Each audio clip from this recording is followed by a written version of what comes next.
So this past year, I went on a journey around the world to finish up a script that I've been working on for a long time. And in that journey, I took a pilgrimage to Scotland. As you could probably tell by my last name, that's where my family is originally from. And on the trip to Scotland, I got to meet some of the greatest people I've ever met in my life, including James Gray, who lives currently on the castle grounds of Dunolly Castle, which is the MacDougall family castle. It's weird to say that. But yeah, so let's give James a call and see what's going on in Oban, Scotland.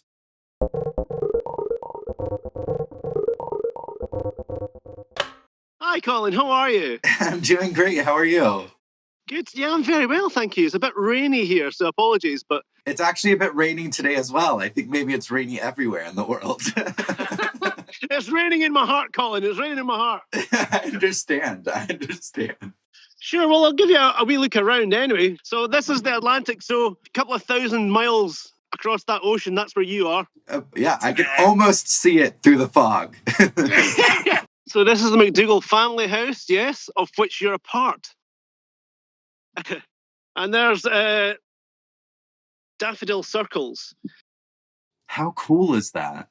Planted by aliens many, many years ago, obviously. Oh, and let me just show you up here. Here's the castle. Can you see the castle up through the trees? I can, yeah. That's Dunolly Castle. In the UK, there's a TV show called Through the Keyhole. Do you have it in the States? I don't know, but I kind of want to see it now. What is it about? It's basically him and another, it's a panel thing. You have to guess whose house it is that lives there by. So there's all the daffodils there. It's gorgeous. You have to guess whose house it is by just they go through your house, basically. I've had the good fortune of being in that house before, and it's quite eccentric. So I bet no one could even guess whose house that was. No, exactly. Nobody can guess whose house this is. There's some crazy stuff in there. Yeah, there's even a stuffed pangolin. That's correct, yes. That's right. More daffodils. There's the castle up there. What is it like to live on the grounds of an ancient castle? It doesn't suck, Colin. This is my driveway here. So I love the fact that we drive in between two trees. It's lovely. I never kind of really noticed it until a friend of mine pointed out like 6 months ago. I was like, oh yeah, that is pretty cool actually. So this is Maiden Island, you can see in the background there. And behind it is the island of Lismore and the Morar Peninsula and the island of Mull. Just there's my last wife. James, no incriminating evidence on our Skype interview. So this is the old Stable Boys cottage. You can see that it's all fenced off because there's supposed to be restoration work happening there at some point if the museum get funding. And so this is not my caravan. This is Robin, who you met. Remember, of course, that's how we met. That's his caravan, the cockpit. And this is my place here. And the stables. Again, they need a bit of work, but it's absolutely beautiful. Even on a day like this, Colin, you know, it's just, you know, I seriously, I love it. I love it here. And there's only one way I'm leaving, and that's in a box. So what I'll do is I'll switch now and we'll cut to do you want to go to the studio or you want to go to the live area, which is the living room? Let's go to where your piano is. I would love you to be on your piano. Sure thing. Okay, let's do that. Can you introduce yourself and tell everybody who you are and what you do? My name is James Gray, and I'm, first and foremost, I started off as a composer. And that kind of happened. It was kind of a strange thing, you know, as a teenager, you start to sort of learn things about yourself and you go through certain things. And I was watching Miami Vice, and Miami Vice of all things, my God, you know, and it was just this perfect sort of mix of vision and music. And I just, oh my God, I know what I am. My whole life, I didn't know what I was. I had this kind of stuff going on in my head. I didn't know what it was. And then I realized it was music. Then I found out it was done by one guy, Jan Hammer. I was like, oh my God, this is incredible. He uses computers. My life was never the same after that. And of course, it was before the internet, so I had to research him and find out more about him and all that kind of stuff. So it was kind of funny. But I remember sort of telling my parents, and they started crying. They said, why can't you just be gay? I mean, a composer. We could handle it if you were gay, son, but a composer, come on. Can you tell us what the level of quarantine is like due to this COVID pandemic in Oban, Scotland? So the level at the moment is kind of lockdown, no essential travel. The police will stop you. They have the power to stop you and ask where you're going and ask what you're up to. And if it's a non-essential journey, then you'll be asked to go home. There's no gatherings of more than 2 people allowed. I mean, or you can walk with your family, you're allowed sort of 1 hour exercise a day. America has been following, obviously, really closely through the Brexit of, the past couple of years. What are your thoughts being Scottish and being connected to the UK and now being separated from the EU during this time? It's a funny thing because being part of the European Union is very, very good for a place like Scotland. Now, you've been here, but for the people that haven't been, one of the main industries in the past was fishing. Now the main industry is tourism. And obviously it's an incredibly beautiful place. But, in terms of Brexit, Europe was good for us. And the Scots did not, by and large, want to leave Europe. We wanted to stay. And the Scots also, as you'll probably know, have been fighting for independence, not for just some years, but for centuries. But the campaign has been ongoing more recently. And I happen to kind of want that independence as well. So, imagine being told how to live your life by some rich people, that lived in an entirely different part of the country that have no understanding about you. And that's basically what you get a sense of. And of course, the Celts, the Scottish people as a race, were fiery. You've got a bit of fire in you, MacDougall. I've seen the fire. But it's also creativity and an energy. It's also a love. It's a passion that we have, and we are a passionate lot. And, we don't like being told what to do. And we don't like, being told by someone that has no relevance. We're a feudal society, but, we had agreements and all that. We had big disagreements as well, but we were a society that worked on clans, and that worked fine. Thanks very much, and so there was the clearances, the Highland clearances way back when, and where basically people were cleared off the land to provide grazing for sheep and animals. So people were worth less than cattle and sheep back in the day. I actually didn't even know about the Highland clearings. It's not something we're taught in America until I went to Scotland. And I was emotionally devastated by some of the stories that I heard. Where did they take these people and send them? Where all these farmers, they would kill the father, take the wife and the children, stick them on boats and send them where? So to America and also to Australia, the new colonies and all that kind of stuff. There is a joke about the UK and sending all its prisoners to Australia, but it's actually not a joke. It's a penal colony.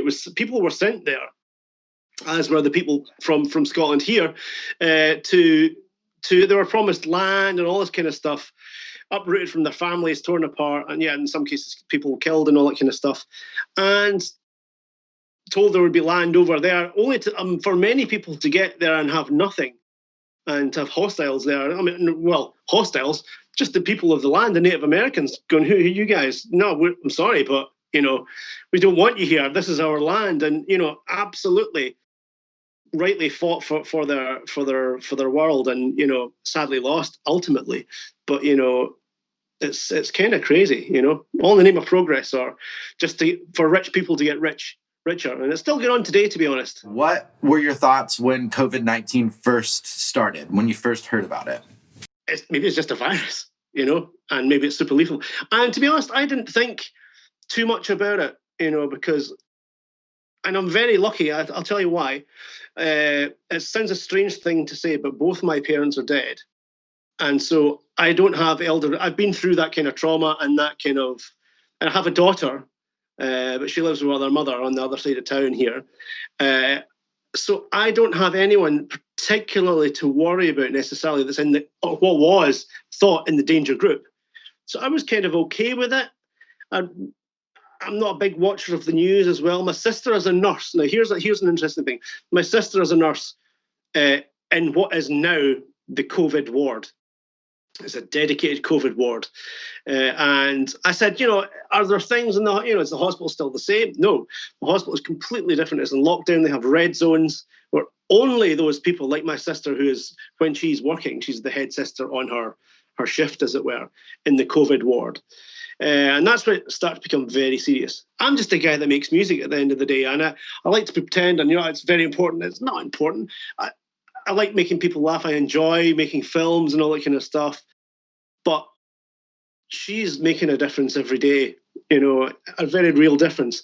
And I can't express what that means. Not all heroes wear capes. I mean, a lot of them wear scrubs and grocery uniforms. And, there's a lot. This has really shown us, when people are marked as essential, it is validation for them that they probably haven't gotten in their entire career. So I've just had an idea about how we could recognize this, and maybe we should all wear our underpants over our trousers. I will do this. That's the thing, though. I'd actually love to do that. Instead of just the clapping thing outside, which is a lovely gesture. I don't know if you had that in the States, did you? There was a thing on Facebook went around where at 8 p.m. on a certain time and date, the whole nation, I mean, like England, Scotland, Ireland, and Wales, the UK, went out and sort of gave an applause for the workers that were at risk and all that kind of stuff.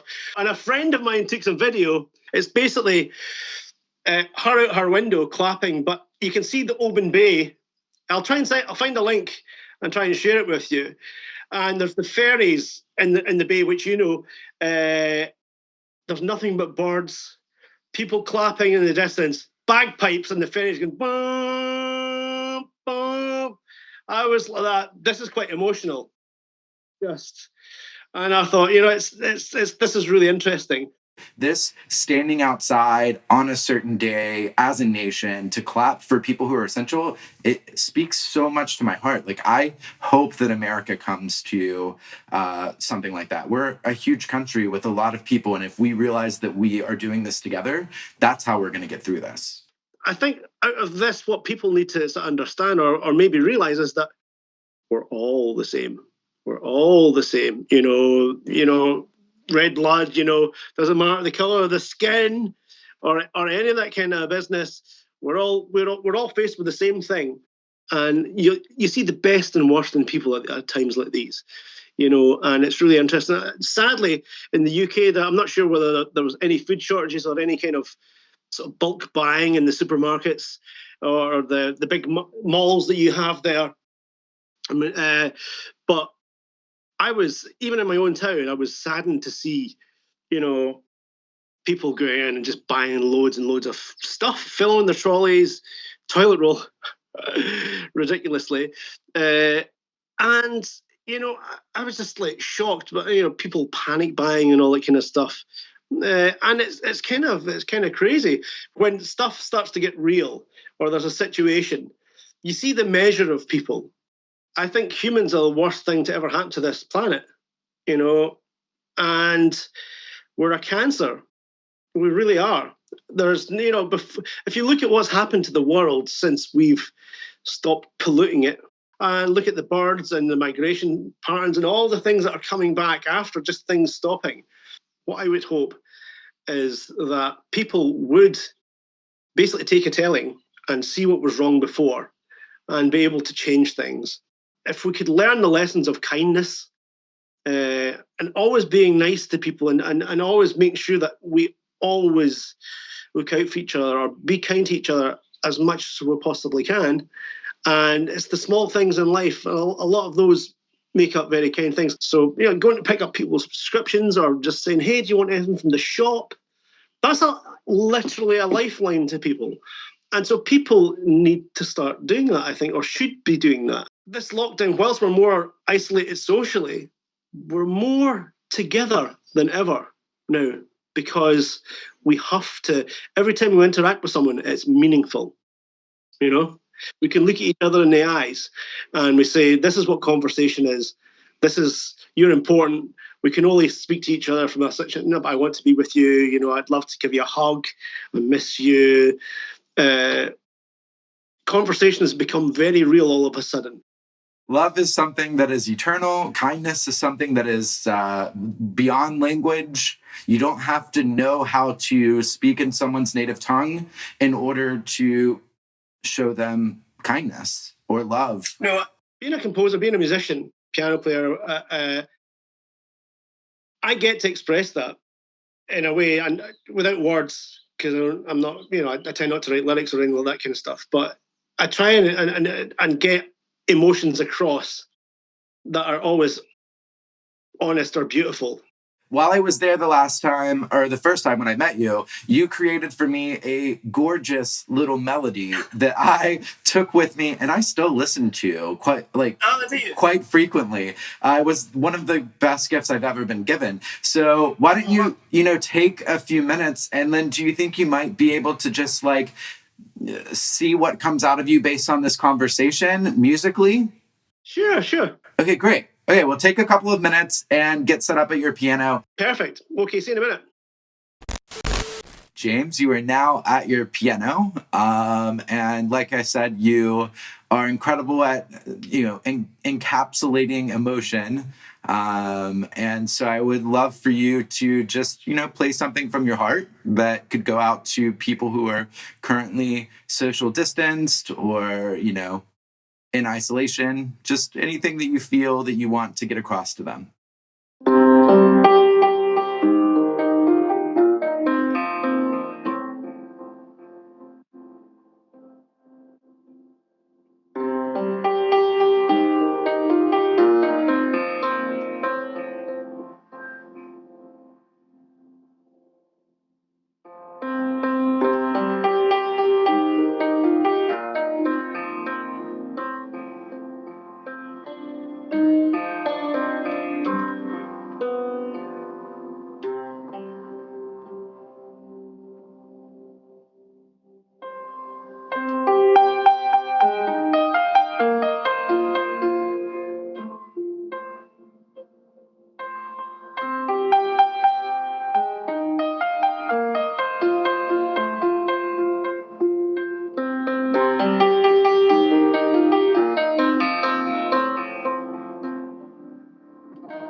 That last note was so hopeful.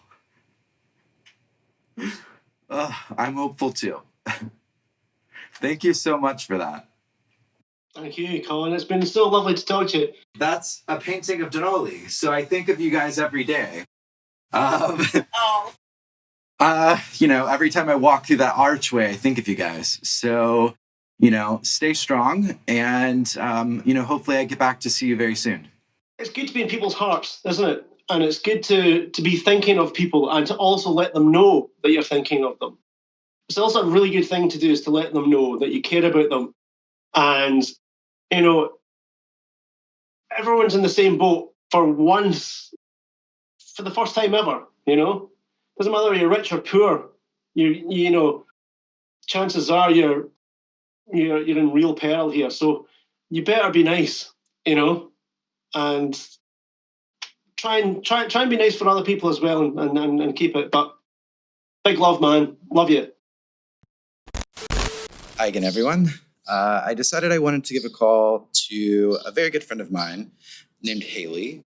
She is a registered travel nurse, and both her and her sister have decided to leave their homes and travel up to Newark, New Jersey, to the front lines, dealing with patients who are currently infected by COVID. So let's give them a call and see what they're going through.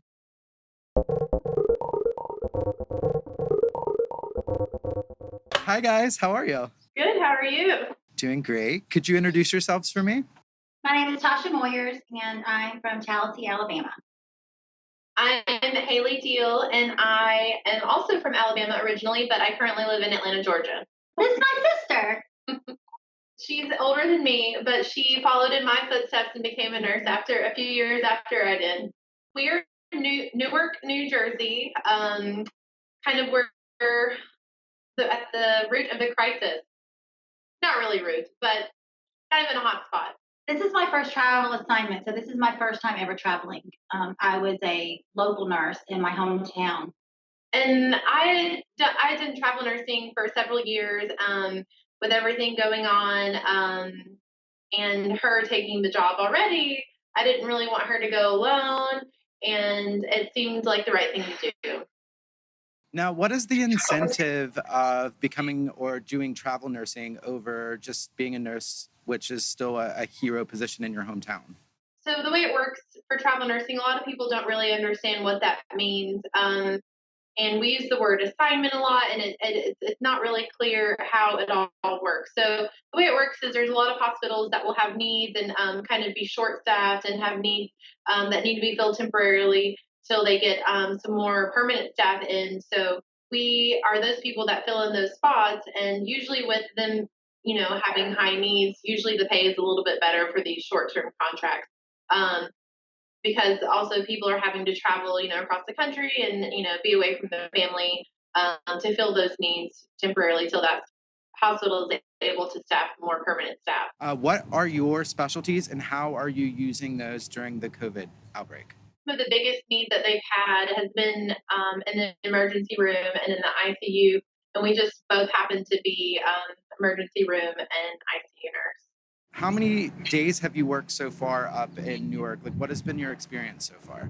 The first week was really heavy, and you walk into the middle. You get 2 days orientation, and the third day you're out of the nest. So you're walking into a brand new facility. You don't know where a urine cup is. You kind of sort of get a tour, but they were so busy and they were so overcrowded with patients, and so had such immediate needs. It was kind of hard to get proper orientation, if that makes sense. Hit the floor. You just hit the floor and you just do what you can 1 minute to the next. But it's gotten a little bit better. I'm not saying that we're not as full. The hospital's still full, but the ER we're not triple the beds. It seemed like we had patients in the hallways in beds. We had the rooms were all full. We even had patients in recliners, chairs, wherever you could get them. There were multiple oxygen tanks up and down the halls, and that was you've got to make sure their tanks don't run out, because if they're on a non-rebreather, they're using a lot of oxygen, and they go through those tanks very quickly. Things were really bad the week Tasha started, and then the week I started was also very bad. But it's been a weird change of energy even since I've been there, because I feel like everyone was so overwhelmed and there were so many patients coming in. We've had 2 other units of the hospital that aren't normally ICUs become ICUs. just from overflow. I think one was a PACU, and since there aren't surgeries right now, or at least elective surgeries, that's been totally turned into an ICU. And then we have another area that was an extension of the ER somehow. Yeah, but somehow they also turned that into an ICU too, and it's kind of crazy floating to that unit where they have it's not set up to be an ICU, and in the ICU you have to be able to hear the ventilator alarms go off, or the heart rate alarms go off, and different things like that. So they had to have, and of course all the doors have to be closed since we can't go in the patient's room as often as you normally would to take care of a patient. So they had baby monitors set up in the room so we could hear them outside of the room. It's been really wild. And another thing that's been interesting, normally in the ICU rooms, you have your pump next to the patient with all of your medications running on the IV pump, but we have long extensions for the tubing, and we have all of the pumps set up outside of the room. So to limit exposure. Because these patients that are positive are on contact isolation. Well, and droplets. So you're trying to go in the room as little as possible. Everyone's been hearing on the news that medical professionals are having a tough time with even getting the proper protective equipment and things of that nature. Have you experienced that? I wasn't really sure how things were going to be when we got here. So we both brought a few of our own masks and a few of our own things to just be prepared for whatever we were going to face. But it might be different department to department, but I would say that the situation is fair to good. They aren't able to provide us an N95 mask each day, which is usually a kind of a bare minimum requirement. But they actually have us, they'll dispense an N95 mask to us, and at the end of the day, they want us to write our name on it with a Sharpie, and then take it to somewhere to be sterilized and give it to us the next day. But it seems like the logistics aren't worked out, and then half the time you don't get your mask back, and so I have my backups, and it feels like just about every other day they're able to provide me a mask. I've been provided a mask every day that I've asked for one. But the sad thing is, we have people. You used to have wipes in every room, gloves in every room.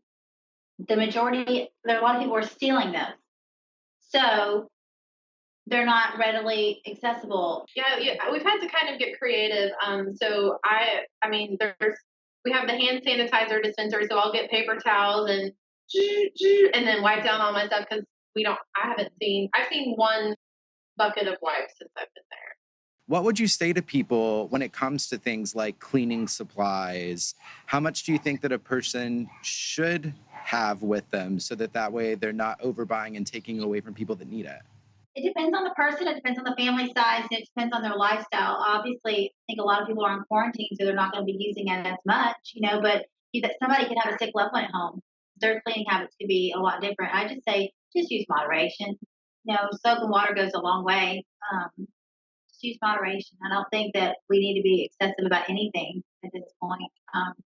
And I think also people that are limiting their social contact are going to need less supplies in that way. So, of course, have your cleaning supplies for when you go out, and if you're touching the gas handle called the pump, if you're touching that, you need to definitely sanitize your hands after, or use a old grocery bag to grab the pump. But I think that if people are doing a good job of not going out and about and touching a lot of things in public in their own home, they should consider that the safe zone, and not be yes, be cautious, but it's not like going out into the world and being as cautious there. I think you should treat the outside world as dirty and your home kind of as a safe place, because if you haven't brought the germs in, they're not going to be there. With the verbiage being used now of airborne, and people not really understanding the distance proximity of transferability, what would you say to help people understand, is this in your head? I know we're still learning about this, but is this in your head something that's just floating around and you can walk through it at any point in time? Or is this something that, is a little more, if someone coughs on you, that's when you have the ability to contract the virus? So there's different types of precautions. There's contact, there's droplet, and there's airborne. Droplet is usually what the flu is, where what you're saying, where if someone sneezes or coughs, it can be in the air, and it's not quite as scary as the airborne.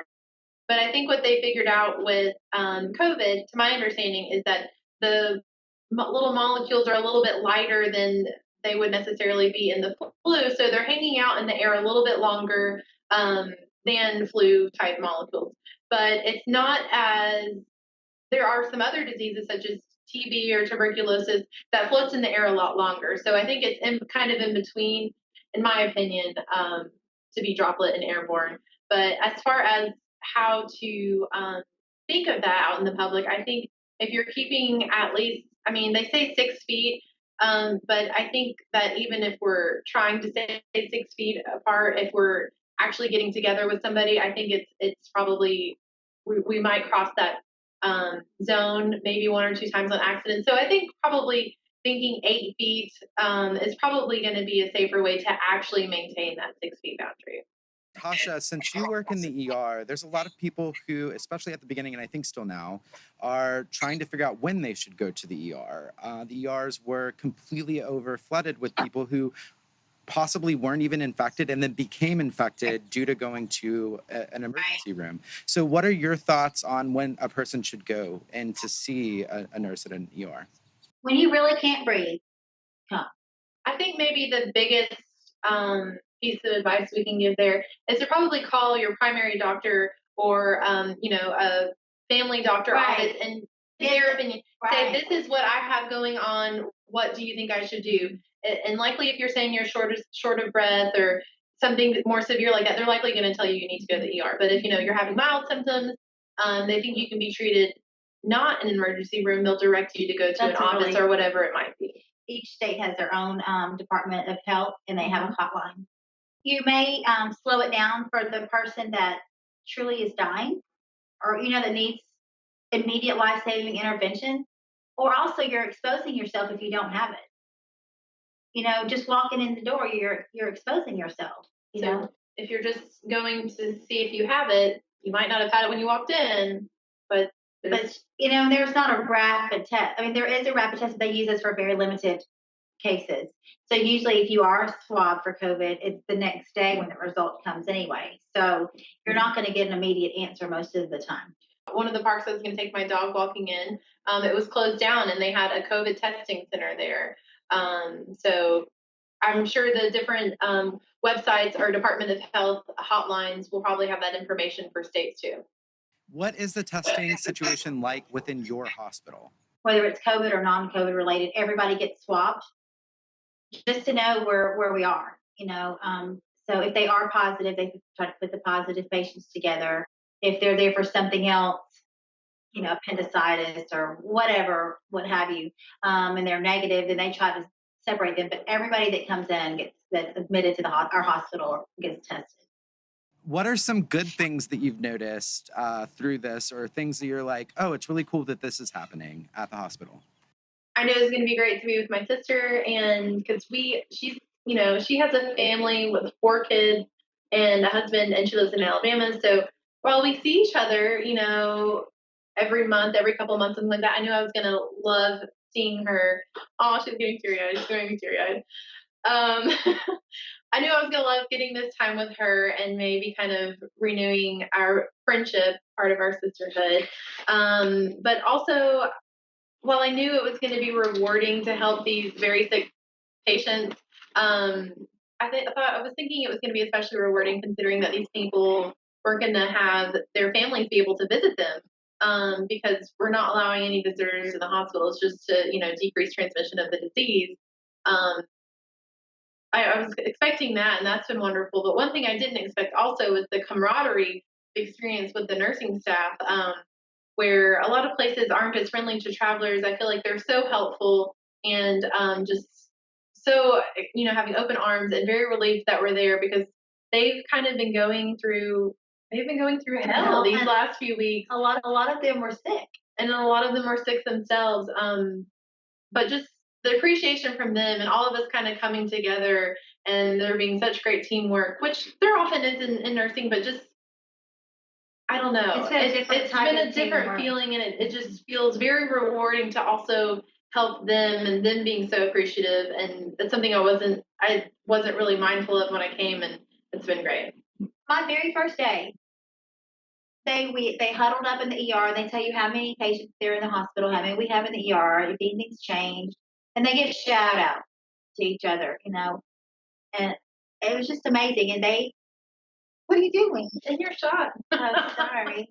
Um, it's just been amazing. I mean, they told us thank you, but they help each other. I mean, we're all in it together because it's all about the patient. One night, the fire department and the police department put together a parade. They had all the staff come outside, and they rode by and just told us thank you. And I was like, wow. That's so nice. That's If you guys could each tell me one thing that you would like people in every state of America and also in the world to know during this time, what would that be? I kind of have two things. I think that there's been a lot of misinformation being given out, and I think what a lot of people are kind of going back and forth with and arguing, everyone is a big argument is it bad? Is it not that bad? Like, is it that big of a deal? Well, really, you only have a teeny tiny % chance of getting the disease. But I think that what people need to realize is it's different situations, state by state.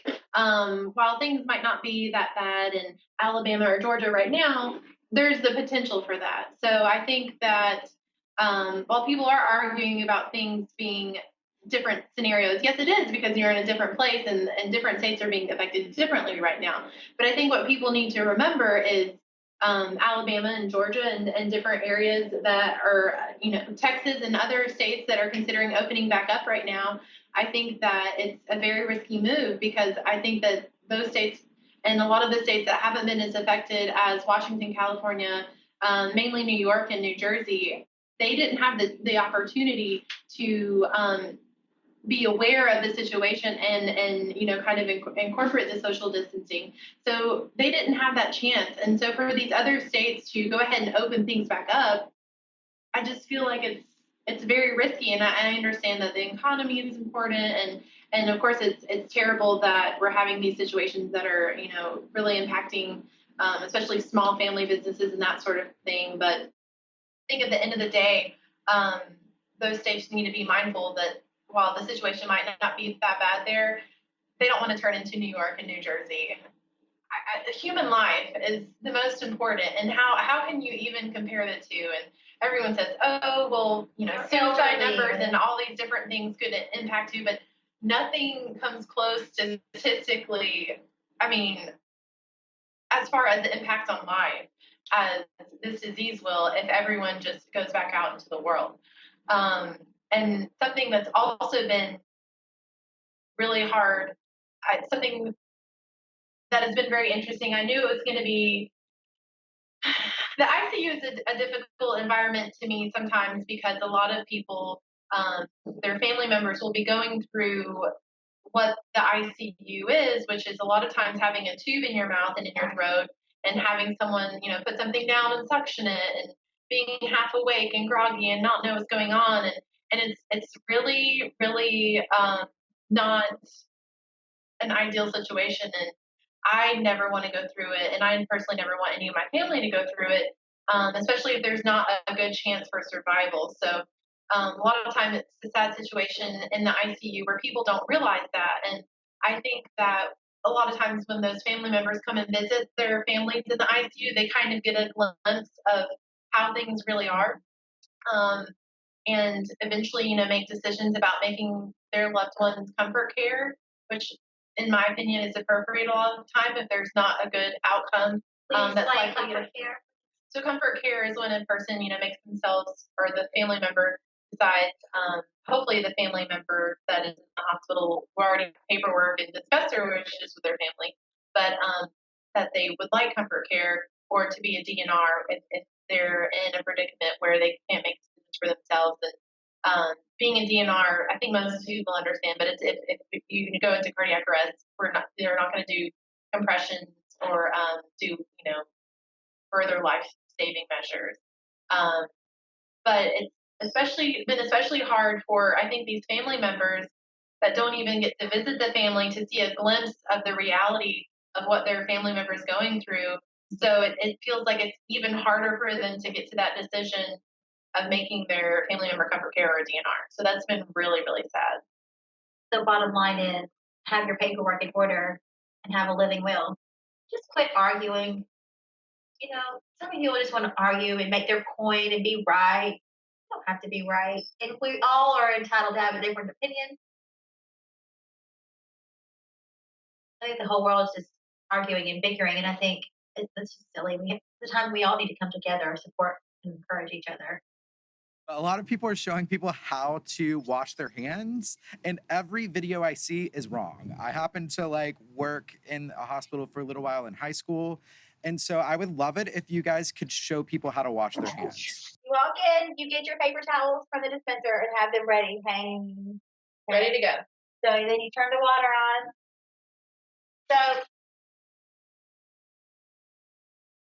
get them a little bit wet, and then you lather. I do this all the way.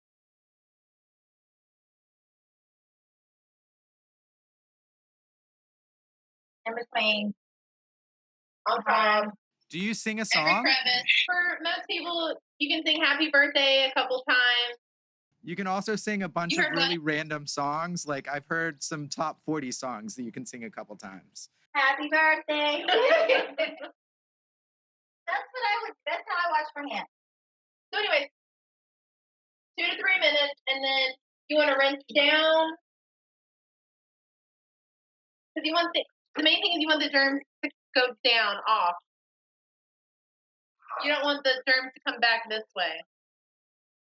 Yeah, that makes sense. And then, most importantly, when you're done, take the paper towel and turn off the. You can dry your hands first a little bit. Then I would do that. And then turn it off with paper towel because you just had your dirty hand on that. That's true. And other people did too, and they might not wash their hands the same way you do. Did I do a good job? You did a great job. How long was that process? You said 2 to 3 minutes. 120 to 190 minutes. 190 seconds. 2 to 3 minutes. You definitely wouldn't catch COVID if you're washing your hands for 190 minutes a day. Thank you so much for taking the time to drive all the way up to a different state that is in a completely different space than what your home is like, just to help people. It is truly, truly, truly amazing. And also for taking the time to get on with me, even though you're working 48 hours straight. So I really appreciate it. We appreciate you, Colin. Yes, thank you so much. I think you're so great. I'm not surprised at all that you have figured out a way to help, in the most impactful way that you can think of doing, which is to share different people's stories around the world. I think you're just brilliant. I love you. Because number one, you're brilliant for thinking of this. Number two, you care enough to implement it. Love you.